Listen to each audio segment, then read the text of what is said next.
Hello everyone, my name is Ali Muhammad and I'm a freshman here at the University of Illinois Urbana-Champaign, and today in this video that I'm about to show, I'm super excited to be talking about what cancer is and how it develops in your body. So, what is cancer? Everyone talks about how cancer is this very harmful disease that takes over the body, in which they aren't wrong, but it doesn't really come from anything out of the ordinary. So, cancer is a disease where some cells in your own body grow at an uncontrollable rate and then spread to other parts of your body extremely rapidly. So going deeper into it, we have the process of cell division. So there are different images here that represent each part of the cell cycle. The cell cycle is a series of events that are basically taking place that causes the cells to divide into two daughter cells. The order in which it goes in is interphase, early prophase, late prophase, metaphase, anaphase, telophase, and then cytokinesis. So, briefly describing each one, interphase happens it happens all over the cells in G1, G2, and the S phase, and it happens during cell growth. The prophase, which is the early and the late prophase, it breaks down within the cell, creating two sister chromatids, which you can see in both of these images. And then right after the prophase is the metaphase, where the chromatids are aligned with each other, where you can see that both chromatids are aligned within both of the centrosomes. And then from there, anaphase is basically where the sister chromatids are pulled to different sides of the cell, and towards the end, telophase happens, where the two cells are created in the same cell, and then bam, interphase happens again, where the two daughter cells are created and separated. So with that explained, now you know what the cell cycle is and what key developments there are to the cell cycle. And a specific part of why I explained it is because back in the cell cycle, there during the G checkpoint, there's one protein that is crucially important, and that we're gonna go back to. So basically going into that protein, which is the P53 protein, which is essentially a tumor suppressor protein, which acts almost like a guard.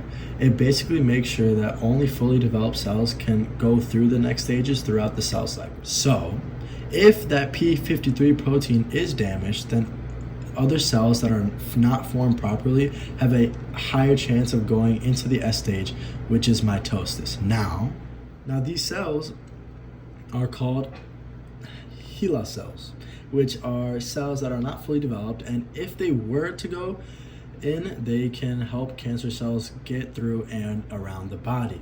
Now, if these HeLa cells were to go through and the cancer would start to develop, there would be three stages of how the cancer would develop inside the body. Number one is proliferation, number two is tumor formation, and number three is invasion. So, proliferation happens when a tumor begins, when a cell starts proliferating because of mutations in genes that control the cell cycle. Then, after that, tumor formation starts to occur, where there is a rapid multiplication of cells establishing a benign tumor, which is not cancerous for sure, which can grow larger if it gets a blood supply. And last and the final step, invasion. Invasion can occur once the tumor cells that start invading other tissues are now cancer cells spreading throughout the body, infecting all cells in the blood supply. Now, I hope you gained some information on how cancer develops in the body, and in order for this to not happen to you or anybody else around you, or your family, or your friends, make sure that everyone maintains a good, healthy weight.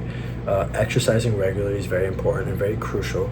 Have a healthy diet, limit alcohol, and essentially, which every health group says is to zero is best. Zero is best for eliminating alcohol, but make sure to limit it as much as possible. And also get screening tests as well. If you or a family member is experiencing cancer in the family, make sure to have screening tests along with being there for your family and friends. And if you do all of this, it'll help you in your daily life, and along with that, it will help you have a better life for yourself in the future as well, along with your family. So thank you so much for listening. I'm Ali Muhammad.